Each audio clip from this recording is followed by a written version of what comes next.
괜찮아요. 괜찮아. Aku hanya memikirkan satu peraturan penting. Kenapa kau lakukan hari ini kalau kau bisa melakukannya besok? Hahaha. A few moments later.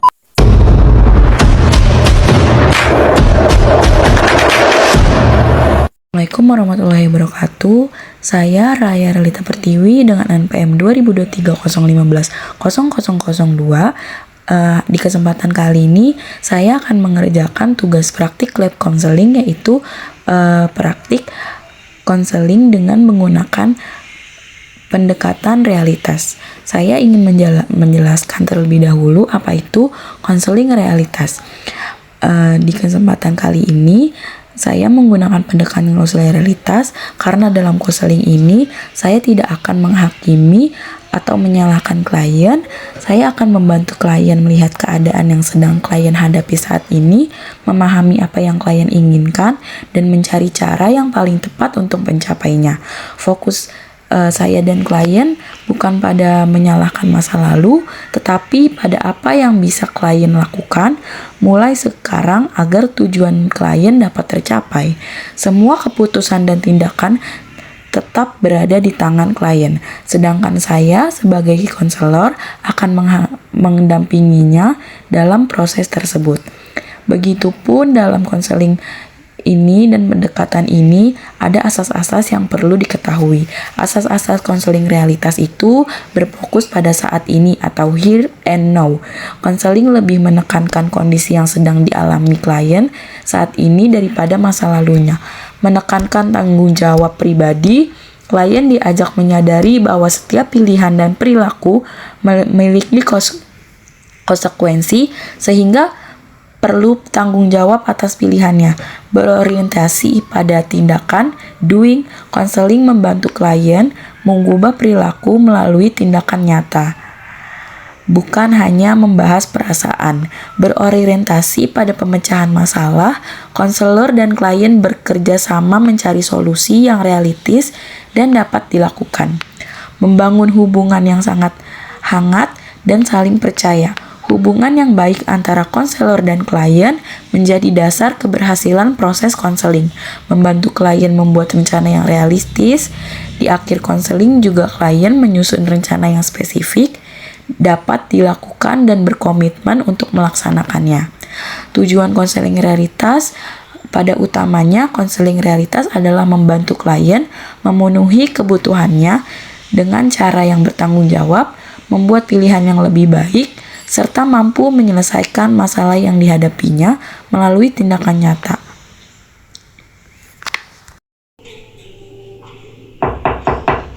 Masuk.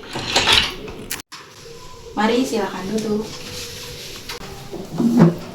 Apa kabarnya Mbak hari ini? Bagaimana perjalanan menuju ke sini? Alhamdulillah baik Ibu. Untuk perjalanan ke sini lumayan jauh sih Ibu. Atas nama Mbak Lydia kan ya? Iya betul Ibu. Sebelumnya sudah pernah melakukan konseling belum ya? Belum. Oh baik. Terima kasih ya sebelumnya sudah mau datang hari ini. Sebelum kita mulai, saya ingin menyampaikan bahwa semua yang kita bicarakan di ruangan ini akan saya jaga kerahasiaannya. Tujuan pertemuan ini adalah membantu Mbak menemukan solusi yang sesuai dengan keadaan Mbak. Jadi silahkan bercerita dengan nyaman. Apakah Mbak sudah bersedia? Sudah Ibu. Baik, apa yang membuat Mbak ingin datang berkonsultasi hari ini Mbak? Sebetulnya Bu, saya merasa capek sih Bu. Karena orang tua saya itu selalu membandingkan saya dengan kakak saya. Boleh diceritakan lebih lanjut lagi Mbak? Jadi gini Ibu, kakak saya itu memang dari kecil itu selalu dapat peringkat 1. Sedangkan saya itu ya masuk 10 besar aja gitu, nggak sampai peringkat 1. Tapi yang selalu dilihat itu memang kakak saya mulu gitu oleh orang tua saya. Bahkan bukan hanya orang tua saya, keluarga besar saya pun selalu melihatnya dari kakak saya aja. Nah terus jadi saya kayak ngerasa pokoknya saya harus jadi pinter dan saya terus kayak gitu saya punya pikiran tuh pokoknya kalau saya jadi pinter saya bakal dianggap kayak gitu. Jadi mbaknya merasa belum pernah diberi kesempatan untuk menjadi diri mbak sendiri ya? Iya betul Ibu. Oke. Dan ya saya juga ingin didengar Ibu, tapi setiap kali mau bicara pasti saya langsung disela gitu loh Bu, selalu kayak kamu tuh jangan kayak gini, kamu tuh harus kayak kakak kamu kayak gitu. Ya, terima kasih sudah mau menceritakan semuanya ya Mbak Lydia. Mari kita coba cari jalan keluarnya bersama ya Mbak. Iya Bu. Kalau keadaan ini bisa berubah, apa yang Mbak inginkan gitu? Saya ingin orang tua saya ya berhenti gitu Bu untuk membandingkan saya dengan kakak saya. Terus saya juga ingin bahwa orang tua saya tuh bisa mendengarkan apa yang saya inginkan gitu, kayak cita-cita saya seperti apa kayak gitu. Pokoknya jalan saya tuh harus didengar dulu gitu. Saya itu ingin. Berarti apa yang sebenarnya ingin kamu sampaikan kepada mereka Mbak Lydia? Saya ingin bilang ke mereka gitu bahwa saya tuh punya jalan sendiri. Saya pengen sesuai dengan cita-cita saya kayak gitu Bu. Misalnya saya tuh suka sama nyanyi gitu. Nah saya tuh pengen orang tua saya tahu gitu, oh saya harus sekolah nyanyi gitu. Atau enggak misalnya saya suka menggambar gitu, saya tuh pengen orang tua saya tuh paham kalau misalnya saya pengennya tuh menggambar. Dan misalnya kayak jurusan gitu, saya suka yang menggambar, saya tuh pengennya menggambar gitu di kafe gitu. Berarti kamu ingin tetap menjadi anak yang berbakti, namun juga ingin dipercaya dalam menentukan masa depan kamu sendiri ya Mbak Lydia? Iya betul Ibu. Selama ini ketika orang tua mulai membandingkan mbaknya dengan kakaknya, apa yang biasanya mbak lakukan? Saya lebih sering diamnya sih Ibu. Oh iya banget. Kenapa memilih diam Mbak Lydia? Karena ya setiap saya mencoba untuk menjelaskan atau saya mencoba untuk berbicara, perkataan saya itu selalu dipotong Ibu. Terus akhirnya saya merasa kayak ya udahlah, nggak didengar ini gitu. Jadi lebih baik saya diam aja gitu. Iya. Setelah memilih diam, apa yang biasanya Mbak rasakan? Saya lebih ngerasa kayak sedih, kecewa, terus kayak saya mau marah. Cuma saya juga bingung gitu mau marah gimana lagi. Kayak gitu karena semua orang kayak pandangannya bukan ke saya gitu, lebih ke kakak saya. Jadi saya lebih ya udahlah, lebih baik saya menyendiri. Saya saya mencari jalan saya sendiri walaupun nanti dibantah, tapi saya tetap sama jalan saya sendiri ya. Apakah sikap diam itu membuat orang tua Mbak akhirnya memahami keinginan Mbak? Enggak juga sih Bu. Dan apakah sikap diam itu membantu Mbak mendapatkan kesempatan untuk memilih jalan hidup Mbak sendiri? Belum sama sekali.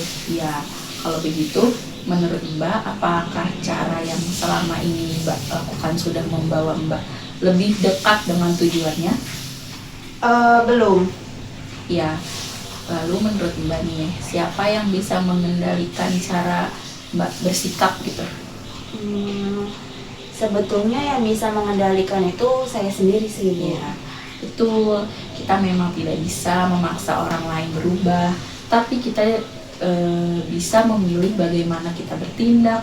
Menurut Mbak, apa yang bisa Mbak lakukan dengan cara yang berbeda gitu? Mungkin saya harus mencoba berbicara lagi sih Bu dengan orang tua.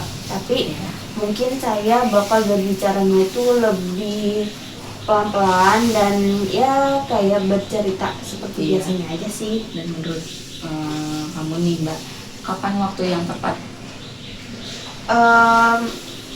Ya waktu yang tepat itu mungkin saat suasana rumah sedang tenang sih. Terus tambah lagi nggak ada siapa-siapa, cuma ada saya dengan orang tua saya. Kayak kakak saya tuh nggak perlu ada, karena saya ngerasa kalau misalnya nanti ada kakak saya jadi ngerasa down lagi. Iya, jadi saya emosi lagi, saya kesel lagi kayak gitu. Bagaimana cara Mbak nih menyampaikannya gitu? Ya mungkin saya akan bilang bahwa saya menghargai prestasinya kakak saya, tapi saya juga ingin bilang ke mereka bahwa saya punya minat, bakat, cita-cita sendiri gitu Bu. Dan saya bakal ingin bilang bahwa saya tuh ingin didengar terlebih dahulu apa yang saya inginkan, apa yang saya nggak suka, dan apa yang tidak sesuai dengan kemauan saya gitu. Dan saya pun ingin juga mereka mendengar bahwa saya tuh capek kalau misalnya selalu dibandingkan dengan kakak saya, terus harus dituntut menjadi kakak saya tuh saya capek. Bagus itu Mbak Lydia. Menurut Mbak nih, apakah menyampaikan dengan tenang akan lebih membantu dibanding memendamnya semuanya? Iya Bu, yang saya rasa sih seperti itu. Kalau nanti respon orang tua belum sesuai harapan Mbak nih, apa yang akan Mbak lakukan lagi? Mungkin saya akan tetap menjalaninya dengan tenang sih Bu. Terus saya berusaha banget buat nggak langsung marah dan nggak langsung menyerah juga gitu. Jadi saya akan mencoba berdiskusi lagi di lain-lain kesempatan lah. Bagus sekali, itu menunjukkan Mbak mulai mengambil tanggung jawab atas pilihan dan tindakan Mbak sendiri. Iya Ibu, saya sadar sih mungkin selama ini saya hanya berharap mereka berubah. Nah, padahal saya juga perlu mengubah cara saya menyampaikan keinginan saya sendiri seperti itu. Baik. Apakah kamu siap mencoba rencana tersebut Mbak Lydia? Insya Allah siap Ibu. Ya, baik. Untuk hari ini sudah membahas apa yang sebenarnya Mbak inginkan. Bagaimana respon Mbak selama ini? Apakah respon tersebut membantu Mbak mencapai tujuan dan langkah yang akan Mbak lakukan setelah ini? Bagaimana perasaan Mbak sekarang nih? Perasaan saya sih lebih lega sih ya Bu. Setidaknya sekarang saya tahu gitu apa yang perlu saya lakukan di kedepannya. Saya senang mendengar yang Mbak Lydia. Ingat, mungkin kamu tidak bisa langsung mengubah cara berpikir orang tua, tetapi kamu bisa lebih memilih cara yang lebih baik untuk menyampaikannya, menyampaikan pendapat Mbak. Saya berharap kamu dapat menjalankan rencana yang sudah dibuat dengan konsisten ya Mbak. Pada pertemuan berikutnya, kita akan membahas perkembangan Mbak dan mengevaluasi bagaimana hasil dari rencana tersebut. Tetap semangat ya Mbak Lydia dan percaya pada kemampuan yang Mbak punya. Ibu, sekali lagi saya juga terima kasih banyak Ibu ya atas bantuan Ibu. Sama-sama Mbak Lydia, terima kasih juga karena sudah terbuka untuk sesi hari ini. Semoga segala sesuatunya berjalan dengan baik ya Mbak. Ibu. Assalamualaikum Mbak Lydia. Waalaikumsalam Ibu. Mari Mbak Lydia, saya antarkan keluar. Ibu, terima kasih Ibu, saya izin pamit. Iya, sama-sama Mbak Lydia.